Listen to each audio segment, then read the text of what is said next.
If you're the kind of viewer who wonders whether a small NATO country can punch way above its weight, this one's for you. In the next few minutes, you'll see why Portugal, yes, Portugal, has quietly become one of NATO's most useful teammates. You'll learn how a mid-Atlantic runway changes transatlantic operations, why a 2% of GDP defense budget actually matters for Lisbon's mix of missions, and how a nation famous for explorers is experimenting with autonomous fleets today. Should NATO actually fear Portugal? No. But should NATO rely on Portugal more? That's the real question, and we'll answer it fast, starting with two headline truths. Portugal's hitting NATO's 2% spending target in 2025, and it controls the Azores, home to Lajes field, one of the most strategically placed air bases on Earth.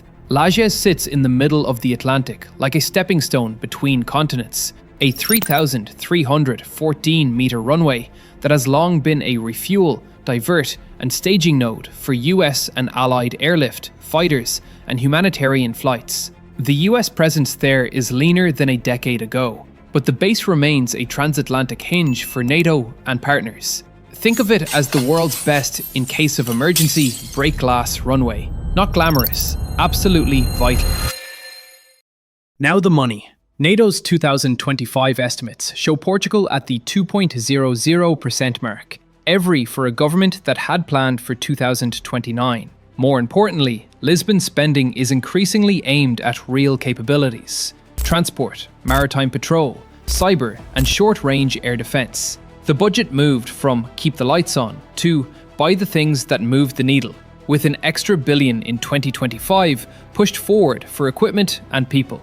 On paper, that's numbers. In practice, that's aircraft delivered, radars turned on, crews trained, and overtime paid. Before we dive deep, here's your mental map. Think of Portugal's power in 4 layers: sea, air, land, and cyber/industry. We'll go through each layer, then pull it together, and I'll provide a simple verdict that you can argue with in the comments. Along the way, I'll ask you a few questions, because power isn't just hardware, it's choices. Ready? C. If Portugal has a superpower, it's water. Start with geography.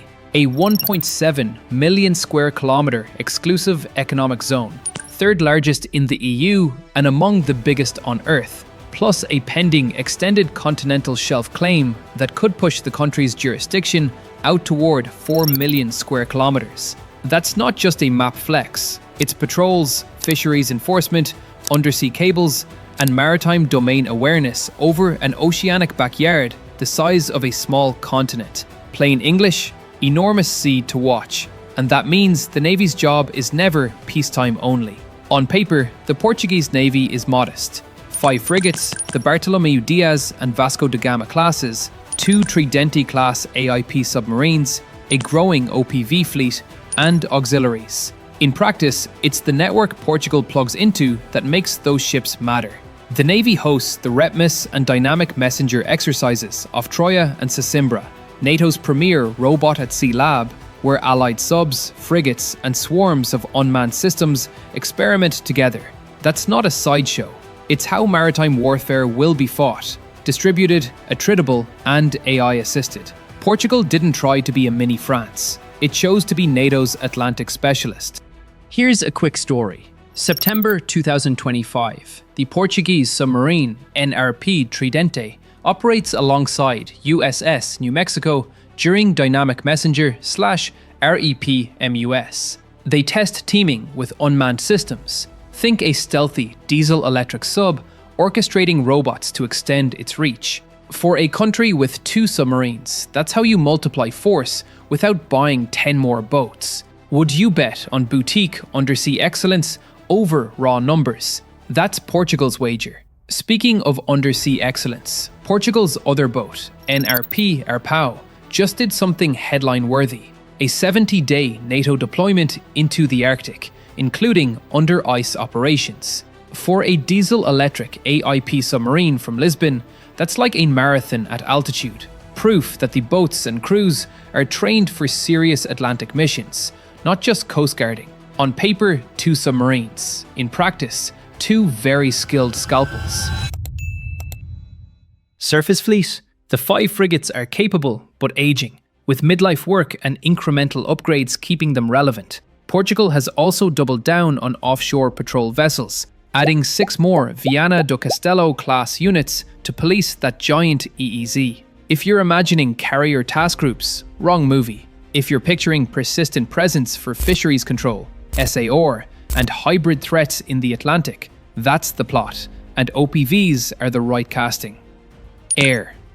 The Portuguese Air Force is where the 2% really shows. Lisbon ordered a 6th KC-390 Millennium and celebrated the delivery of its 3rd aircraft in mid-2025. This isn't just a cargo jet, it's a Swiss Army plane, airlift, tanker, medevac, airdrop, built by Embraer with deep Portuguese industrial DNA. Portugal was the first European operator and is now anchoring a KC-390 ecosystem in Europe, with training at Beja and OGMA's role in MRO. Question: if you were planning a NATO operation, how much would you rely on Lajes plus KC-390s to move kit fast across the pond? Probably more than you think. Add the A29N Super Tucano. Portugal is the launch customer for the NATO standard variant, aimed at training, light ISR, and permissive airspace tasks. The first deliveries landed in December 2025, and Embraer is even discussing an assembly line in Portugal. On paper, a turboprop trainer. In practice, a low-cost way to build pilot throughput and keep higher-end jets free for the hard stuff. Also, very fun to fly, allegedly. Now the bit that makes maritime nerds smile. Maritime Patrol. Portugal acquired 6 ex-German P3C Orions, plus SIMs and MLU kits, and is investing to modernize 5 of them with Link 16 crypto updates, AIS, and acoustic system upgrades. Translation: more airframes, more sensors, and life left in the fleet while Lisbon decides on the ultimate P8-style solution down the road. For a country with 1.7 million square kilometers of ocean to watch, that's not optional, it's oxygen. Combat air. The F-16M fleet remains the tip of the spear, and 2025 gave us a clear on paper versus in practice case study. On paper, a small detachment of 4 F-16s at Amari for Baltic air policing. In practice, a surge week in late May, where Portuguese pilots flew daily scrambles and executed roughly 20 intercepts of Russian aircraft flying without flight plans or transponders near Baltic airspace. That's not symbolic duty. That's real deterrence, flown by a small air force that shows up. Here is a real-world example. One morning, scramble from Amari. 2 Portuguese F-16s launch, tank briefly, then intercept a radar-silent aircraft edging the FIR boundary. They identify, escort, and hand off. 10 minutes of cockpit cam, hours of readiness, years of training. Blink and you miss it on the news. But that's the muscle memory that keeps incidents from becoming events. Would you rather have a bigger fleet on paper or a detachment that has trained to spike at exactly the right moment? Land. Portugal's army is practical and getting sharper. The headline is artillery. Lisbon signed a framework agreement to buy up to 36 Caesar NG 155mm wheeled howitzers by 2034, replacing ancient towed guns and giving the army a modern, fast-shooting, long-range punch. Tag it in plain language: truck-mounted, long-range artillery. This is exactly the kind of capability NATO has learned it needs more of. Armour. The Leopard 2 A6 fleet is limited in number and a few tanks lighter after Portugal donated 3 to Ukraine early in the war. Upgrades and maintenance partnerships with Germany and KNDS help keep the remainder ready. But this is where the on-paper versus in-practice tension is real. On paper, a boutique MBT fleet. In practice, enough heavy punch for a brigade, if supported and modernised. But not a mass armour army. Would you bet on boutique armour over mass? Portugal does, backed by mobile artillery, drones, and good C2. Mobility and survivability are also improving. The Pandar 2 8x8 fleet is heading into a midlife upgrade. Remote weapon stations, better comms and battle management, and protection tweaks. Because the army knows what combat videos have taught everyone. Digital backbone and counter UAS are as important as steel. That's boring procurement language that saves lives. Air defense. Let's be honest, this was a gap. The old chaparrals were history, and Portugal needed a modern, agile way to swat drones and low flyers. Enter Thales Force Shield, chosen via NSPA, a very short-range, mobile anti-drone, anti-helicopter shield, integrating sensors, command software, and effectors like Starstreak LMM on Rapid Ranger launchers. Tag it in 5 words: very short-range anti-drone shield. It won't stop cruise missiles at 70 kilometers, but it will make quadcopters profoundly sad. And that matters in 2026. Cyber/industry. Portugal's cyber game is not flashy, but real. The Cyber Defense Operations Command trains with NATO at Cyber Coalition, and the country continues to plug into CCDCOE-led doctrine, training, and ranges. That's the invisible layer that protects comms, logistics software, and even the robots at Repmus. Meanwhile, industry is not just subcontracting, it's exporting. Tecaver just secured a new €30 million EMSA contract for maritime surveillance drones across European waters, and OGMA's role in the KC-390 ecosystem keeps high-value aerospace work at home. Mythbust number 2. Portugal is not a consumer state, it's a contributor, especially in the Atlantic and unmanned niches. Let's reset attention for a second. So why should NATO care? Because of the geography that can't be reshored. Because of the lift, patrol, and SAR that get called on bad days. Because of a military that shows up to coalition missions, flies scrambles without drama, and hosts the Alliance's biggest maritime robotics sandbox. Because 2% isn't a trophy for Lisbon, it's fuel for capabilities NATO actually uses. And those search and rescue calls? They're not abstract. July 26th, 2025, an EH-101 Merlin crew lifts off to medevac a sailor from the container ship Zimluanda, miles out in the Atlantic. The kind of mission you only hear about if you're the family waiting at the hospital, or the pilot ringing out a helicopter in Atlantic weather. 1 month later, another Merlin hoists 11 shipwrecked sailors to safety near the Azores. The human side of Atlantic Specialist is saving lives in a sea that big. Zoom back out. The Azores aren't just a postcard.